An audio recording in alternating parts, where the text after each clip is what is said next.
Hello, Momentum listeners. My name is Alex Frank, and I'm Race Forward's Director of Root Solutions for Public Safety. Framed by the central question, what is public safety and who defines it? This episode draws a line from past to present, reflecting on the 2020 uprisings in Minneapolis and shifting westward to Los Angeles, where a new wave of community resistance is unfolding in summer 2025. What began a local moment has revealed itself to be a national pattern, one shaped by decades of surveillance, militarization, and crisis framing, and countered by generations of cultural strategy, intergenerational leadership, and grassroots action. This conversation lands at a time when the current administration is openly weaponizing police power, dispatching federal forces into Washington, D.C., and threatening to send them into Chicago and other cities in the name of public safety. These maneuvers echo earlier eras of state repression while deepening mistrust between communities and law enforcement. As the administration seeks to nationalize policing under the guise of order, the questions of who controls public safety and at what cost take on even greater urgency. John Panetta is a deputy director and founding member of the MILPA Collective, a movement organization rooted in Salinas, California. MILPA is led by formerly incarcerated and system-impacted individuals and cultivates intergenerational leadership, community healing, and policy change from the ground up. A proud father of 6, John has dedicated his life to supporting others on the path of transformation, challenging mass incarceration while elevating La Cultura Cura, Culture Heals, as a framework for systems change. He brings national and local experience to the conversation, including his partnerships with the Vera Institute of Justice's Restoring Promise initiative. Welcome, John, to the podcast. Well, thank you for that, Alex, and thank you for having me here today. So, as you move through this year, one that's felt increasingly volatile and charged on every level, what has this moment asked of you personally? Really to try to tune out like the noise, the distractions, the things that cause me to maybe not operate from my center place, a place that is focused on love, is focused on peace, is focused on building for the future, and really reflecting upon my time, my movement, what it is that I'm working towards, and ensuring that I'm taking steps with intention. Everything that I do, I have the intention to continue to build, to continue to foster, incubate leadership and greatness.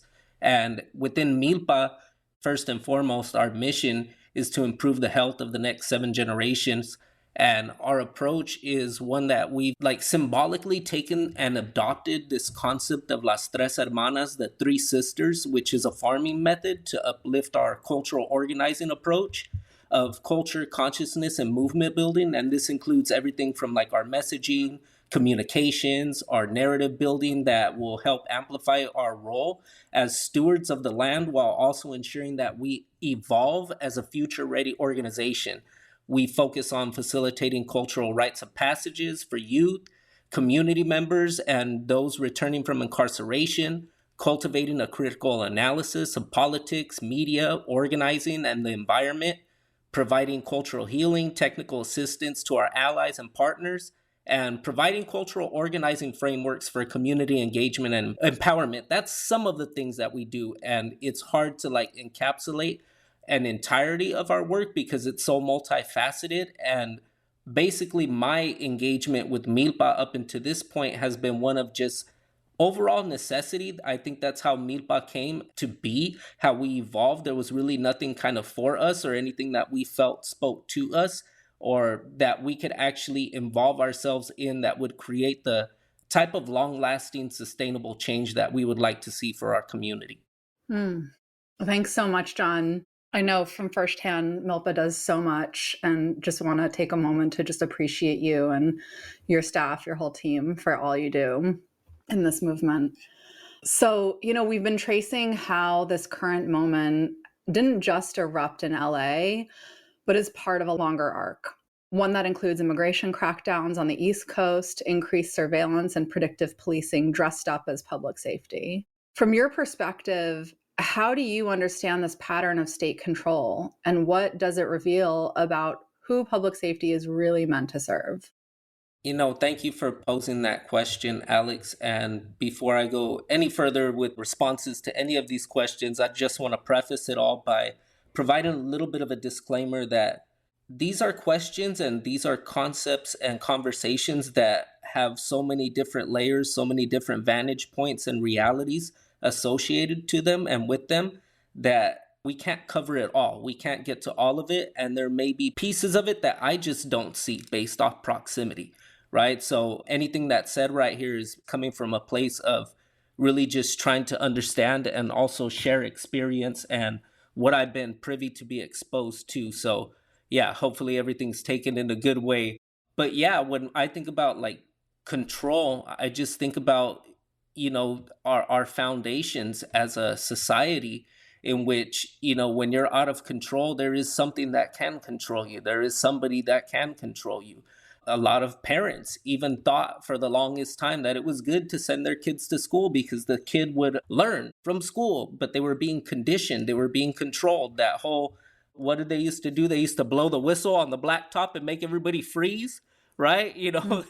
And the whole just separating of people from classroom to classroom. I recall being younger, and those of us that used to have maybe learning needs or additional need for support, they would segregate and separate. There was this real clear conveyor belt of where you would go in society and what would happen to you should you violate the roles of that society. And I believe that conditioning begins when you are very, very young, starting off going to school. And there is a certain liberty that is given to those who control and or are elected to control or run society or certain sectors of it. And like your kind of caution is a little bit thrown to the wind. So in a sense, we've kind of forfeited and assumed that people were operating from a place of wanting to help and support and build, when in all actuality, what was being done is control, design, separation, and maybe even placement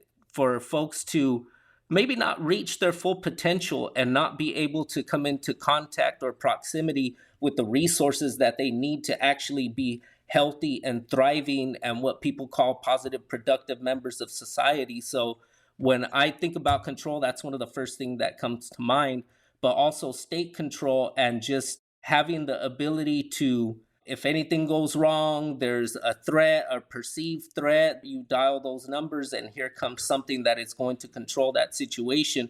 Well, what happens when the situation is deemed to be uncontrollable? There is an extreme measure of numbers and of force that is deployed to secure that. So anyway, I'll just say that without going too much deeper into the conversation, because I know there's some more that will go into it, but public safety has never really been one that is to entirely keep the public safe. It is to tell the public what is deemed to be safe for them. That's such a good point. The narrative about public safety has such a long history. And today, I think we're seeing it weaponized in that way that you just described, in a really acute and pointed way. I like to think about the idea that history doesn't repeat, but it instructs. And so we're about to kind of pivot a little bit to look at some of that legacy and that history that might instruct us today, might guide us today. So when you think about the legacy in Los Angeles, the Zoot Suit riots, the displacement of Chavez Ravine, Rodney King, what connects most deeply for you? And what does that lineage of state violence and resistance stir in you when you look at where we are now in 2025? And thank you for posing that question. When I look back and I think back and even feel back in history and even to right now, what's happening in our current day, state, and time, and what's preceded in the past few months, in the 1800s, let's be real about it, California was Mexico, right? It was taken, it was lost, it was whatever, it was part of a treaty, but that's the reality. And I heard somebody not too long ago saying that, like, when Mexicans cross that border, really what they're doing sometimes is just going home. Right. So let's preface it with that. And then the other thing that comes up for me is just this history and this perception of folks that are coming across that border, this perceived threat, this painting of a picture that you are lazy, you are criminal. And, I've even heard thrown around that Mexicans and people coming across that border are inherently violent. And that ties back to like their Aztec roots and things like that. So there is this picture that's already painted and a fear that's already been sparked. And that little chispa that we call it, that little spark of fear has been flamed. It has been fanned and developed into a flame, I should say. And so I think about that initially. And so I think back to the time and period in the 40s, right? The Zoot Suit riots happened, trial of Sleepy Lagoon, right? Just everything that was going on with us as a country, the wartime fear, one of the first attacks on United States soil, and this threat from quote unquote foreigners, right? And who is the closest to you sometimes that you take things out on? Your neighbors. So this has been brewing in not only Los Angeles, but Los Angeles in particular and California for quite some time. There has been this disdain, there has been this separation, there has been this perception that has been projected, it has manifested, and it has bubbled up and come to the points of extreme violence at some points in time. And at certain points in time, that violence being state-sanctioned violence, violence in which the community is actually the one that is being incarcerated based off of the brutality that is being wielded upon them, based on the fact that they may be deemed and perceived to be gang members a lot of times. Even back in these days, they were saying these Zoot Suiters, they're gangs and they're mobs. And so there's always this fear that is promoted and this narrative that is constructed and projected to the public that just increases, I want to say, an ability to tolerate what would otherwise just be deemed and viewed as being just horrific instances of violence and violations of civil liberties. Yeah.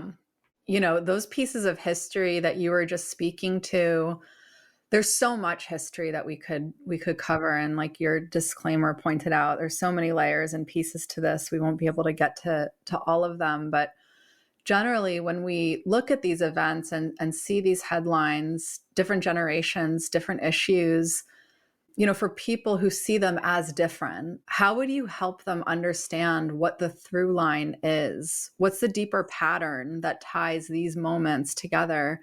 And what does it mean for how we organize today? I think what ties a lot of these moments together and the thread of what this podcast is even about is there is this accepting on a broader societal level of violence at times, especially when it's perceived to be to quash or squash a threat.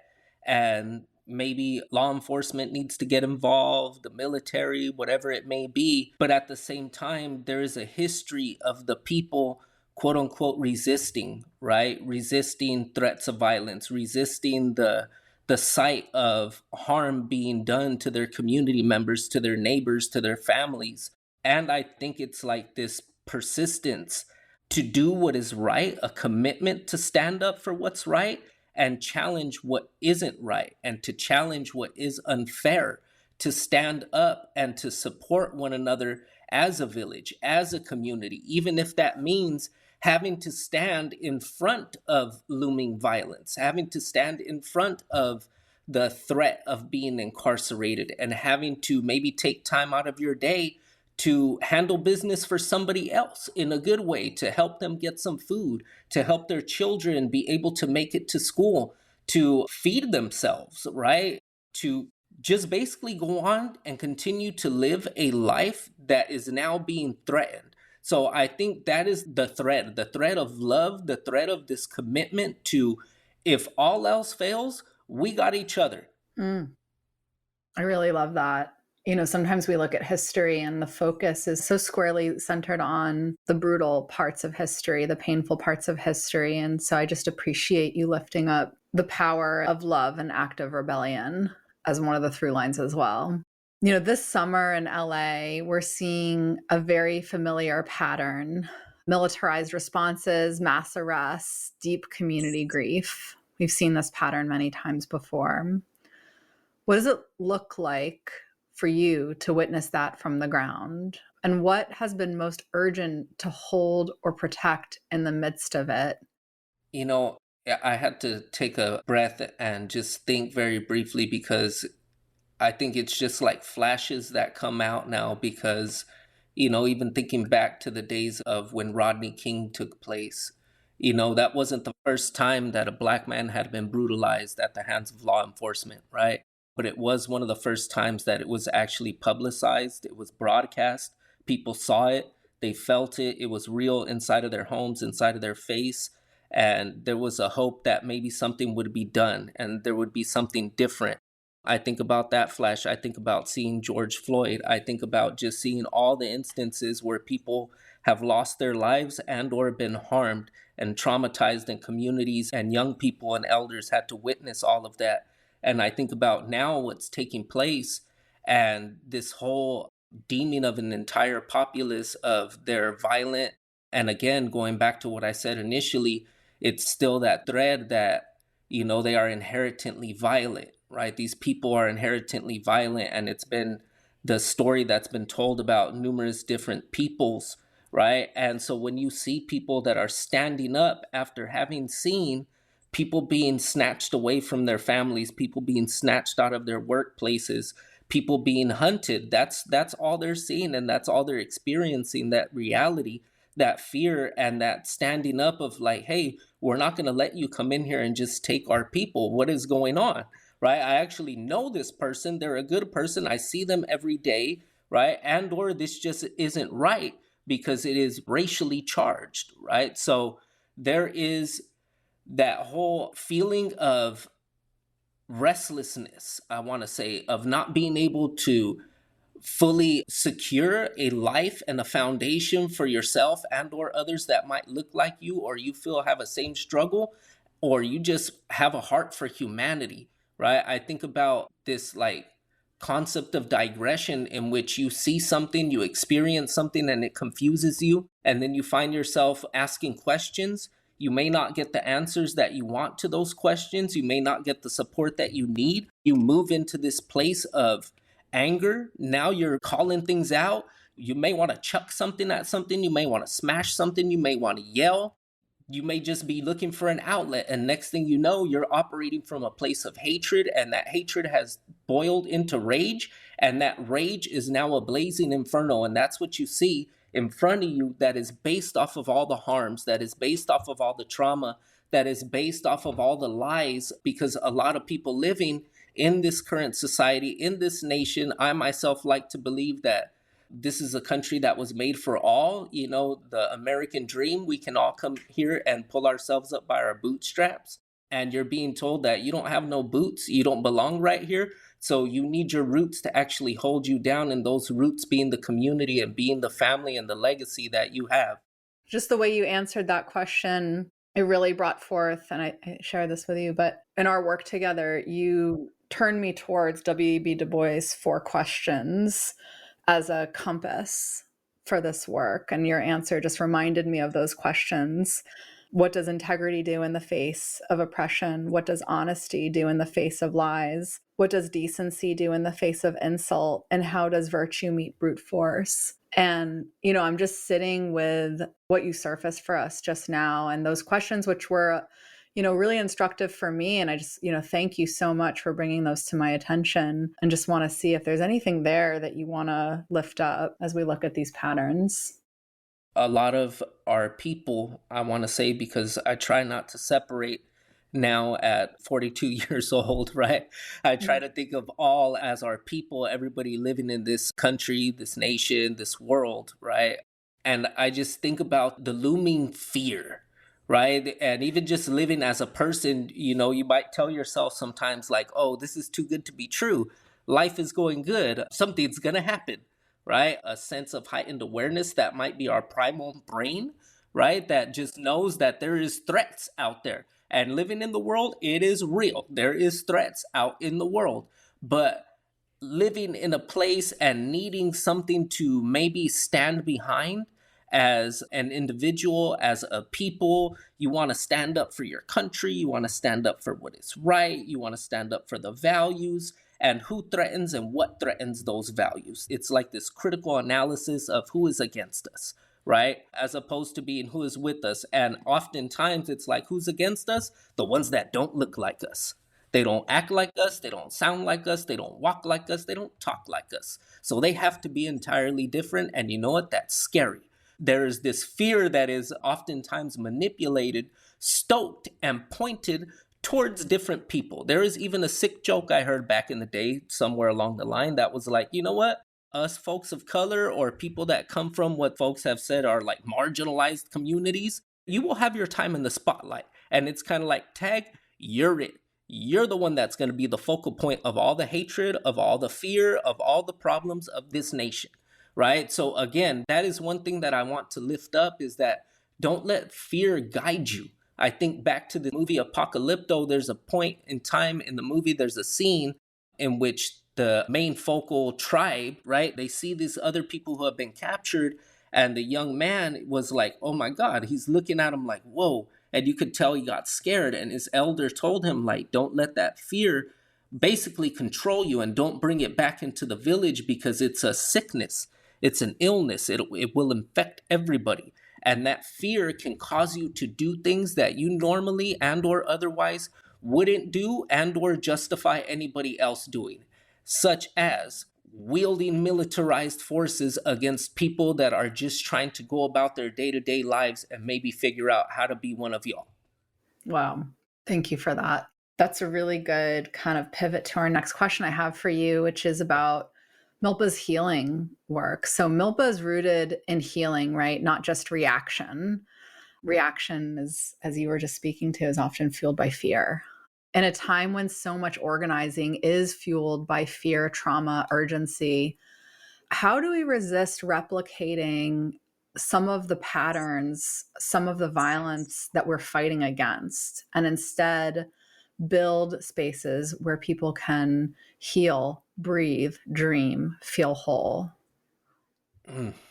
Thank you for sharing that and posing that question. I even have to take a pause and a breath as I lean into that one, and even just feel it just bounce around with inside of me, because, you can get angry. It's a natural reaction, I want to say, to certain things that you just view and see that aren't in accordance with how you feel things should be taken care of, right? And a lot of us, especially doing this work, we come into it because maybe something isn't right, and we may want to be a part of the solution. So when you find yourself in a place that is faced with all the good work, quote unquote, good work that you may be doing is being unraveled, you may find yourself as well becoming unraveled, becoming jaded, they say, right? Operating from that place of being at the mercy of, as opposed to having the power of, right? Having the ability to, and being the creator of your own destiny, and leaning into the mystery of what that is, because although you may have a plan, you know what they say, you plan the pretty picnic, and you can't predict the weather. Here comes the storm and all of that stuff. So one of the ways that we at MILPA try our best to not replicate that violence, not replicate that harm, is to lean into our own cultural, ceremonial, maybe practices. That is one that is first and foremost. A lot of us have that foundation of our cultural approach, our cultural ways. But again, also leading into the wisdom, the guidance, maybe what they call the prescription of our elders, the values that they instilled within us, the ability to talk amongst each other about what is triggering us, what is angering us, and not only stay stuck right there, but commit ourselves to not fix, because that's a problem with society too, to try to fix everything, but to try to create something to navigate away from what is not working, and or be able to sustain us and fortify us to be able to navigate what is not working or coexist with what does not work with us. And dream. You have to decolonize and have to bring back imagination, because a lot of us may have lost our imagination along the ways. We get stuck with directly what's in front of us and aren't able to see beyond the individuals that are currently with us. And again, I hate to keep saying society this and society that, right? 'Cause I don't want to come off like one of those people that's angry about everything and everybody, but there has been this way about going along your life and seeing what is wrong with everybody to maybe protect yourself and protect others that are around you, as opposed to being able to see what might be right with others and maybe seeing what is right with yourself, what is right with the community, and maybe advocating for what you hope to see in the future as opposed to what you hope to see stopped right now. And both are equally important.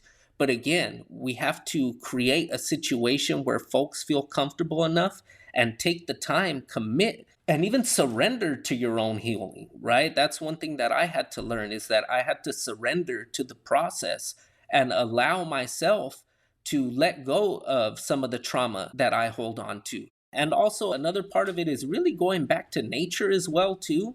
I will say that as a 42-year-old man, I put my feet in the sand at the beach for the first time like 2 years ago, for what I can remember being the first time ever in my life. I probably did it when I was a kid. I'm sure my mom probably has some pictures out in Monterey, something like that. But really getting out of the day to day and disconnecting from everything, because we are so deeply connected to technology, to the quote unquote comforts that we came to adopt as human beings now. But you got to get away. You got to get out into nature. You have to begin to develop and cultivate your relationship with the world.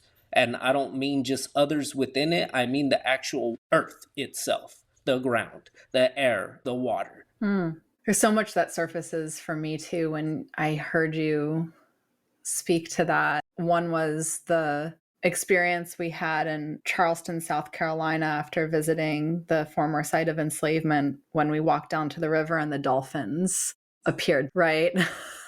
Out in the river there, and everyone who was gathered just kind of had a moment of like, oh my gosh. And you held the circle there, and the power of reconnecting with nature, getting in right relationship with the land and the memories that the land holds.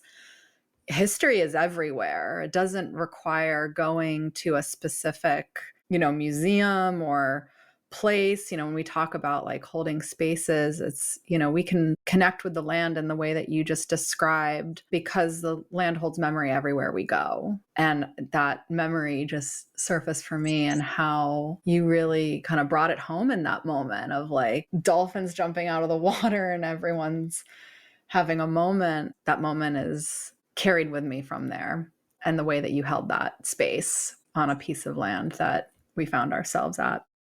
So you've been part of some incredible wins in this work, transforming public safety systems from the inside of prisons, walking alongside young people, organizing for a skate park, so many things.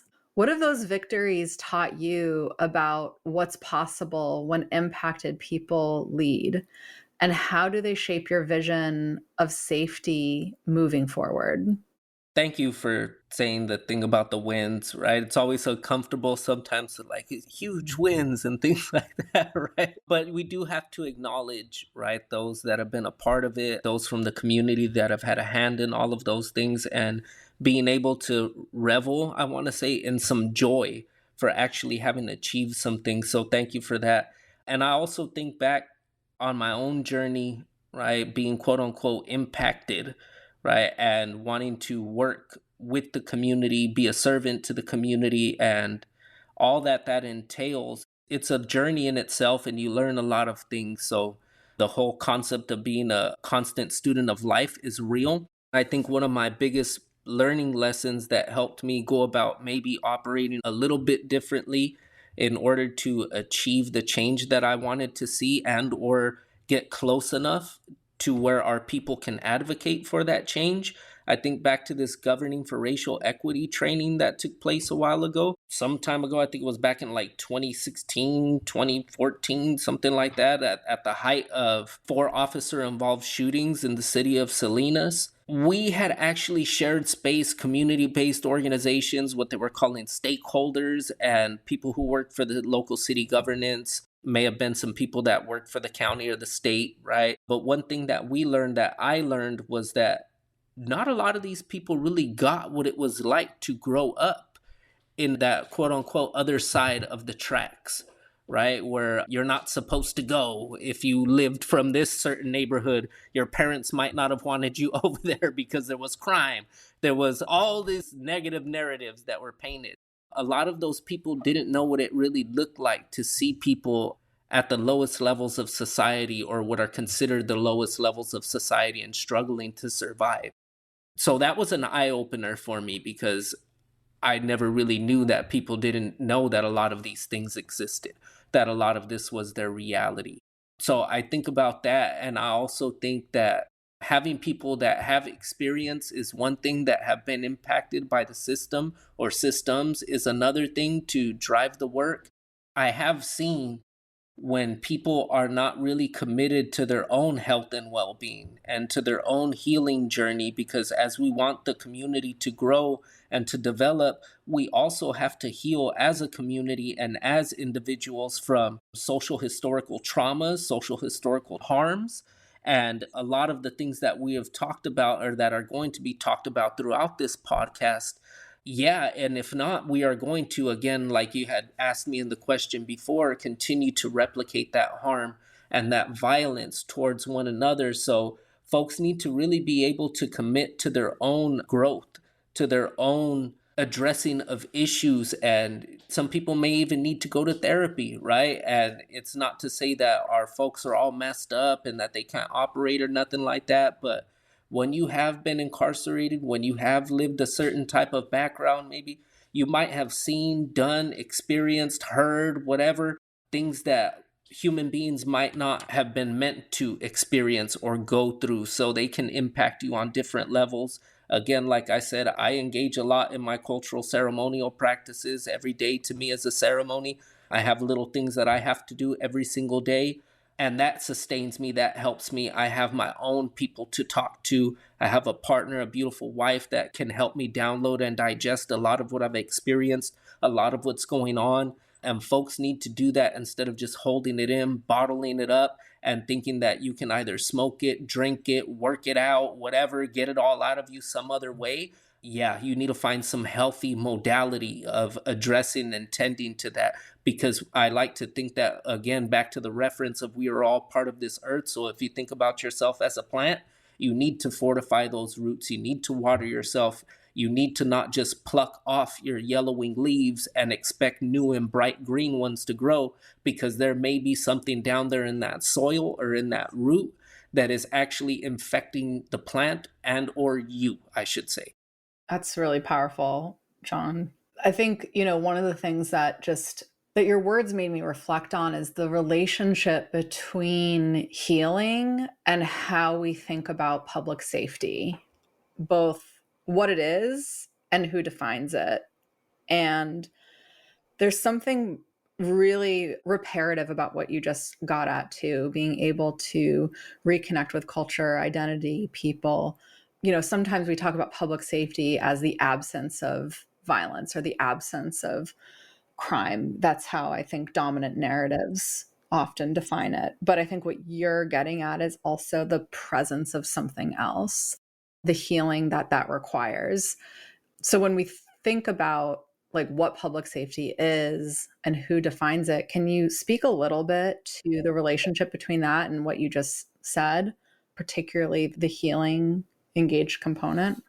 When I think about public safety personally, I think about something that has a couple words that have been tossed around and that have been used to leverage dollars to oftentimes perpetuate and create harm, right? Under the guise of creating a situation where others can feel safe and can go about their day to day necessities while not living in a place of constant toxic fear, right? So I think of that initially, but I also think about the concept of the public. Who is the public and how is it defined? Oftentimes it is defined by those that have been elected and or those that are able to occupy certain seats, certain commissions, certain boards and councils, etc. And those are the ones that can speak for the public. And you have your little public comments where maybe there's key groups and or key people Every once in a while, you get the random people who have came through, but it is never fully a holistic process. And it is never fully a process that allows all the good, bad, and the ugly to surface and to be addressed. I think back to a trip that I was able to go out to in South Africa with the Global Freedom Fellowship that is hosted by Incarceration Nations Network with Dr. Baz and them. And I got the opportunity to go to the Nelson Mandela Foundation. And there was a man who was there. His name escapes me right now at this moment. My apologies for that. But he showed us a lot of things. And one of the things that he shared was the truth telling and reconciliation, and where he feels that it didn't go wrong. So I don't want to use words like that, but it could have been better, I'll say, if folks were really able to reconcile with the truth. We need to be able to lean into that. We need to not shy away and or allow our emotions to dictate how we navigate truths that may not mesh and or vibe with ours and may be a shock to the system. Because I know that my truth may not be the same as somebody else's. It may not be their experience. I cannot say that it is invalid. I may not like it. They may not like mine. I'm not everybody's cup of tea. But it does not mean that you just stop drinking tea, right? It just means that maybe you're a coffee person. Maybe you're something else along those lines, right? And I also think as well, too, about public safety and the continuum of that. So engaging all in the conversation, allowing all the truths and realities to arise, addressing and trying to organize around solutions for how to mitigate and navigate all of those things, or heal and address all of that. It's one thing to assess the damage. It's another thing to address what needs to be done to build and to heal from all of that. And also at the same time, we need to invest in the next generation of folks.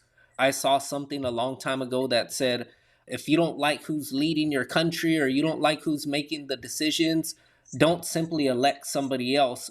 Build and cultivate new leaders, new leadership. So again, back to this man at the Nelson Mandela Foundation, he said that the next generation infrastructure wasn't really there to actually push that work forward. So we need to focus on that as well too when we're thinking about public safety, because those young people, the young ones, the babies right now, they are going to inherit maybe all of these problems and or all the beautiful gifts that they can continue to build upon as well.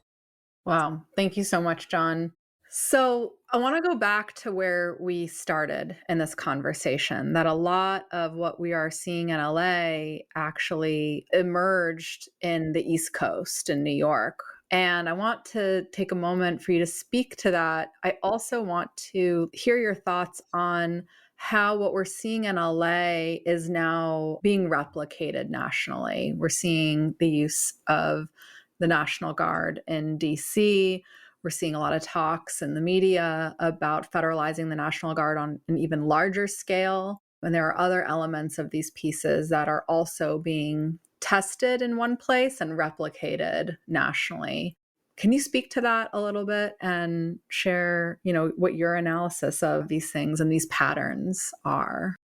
Well, yeah, just to very briefly touch on that, just some of my own internal reflections and just conversations that I've had with others that have been in places where some of these things have taken place.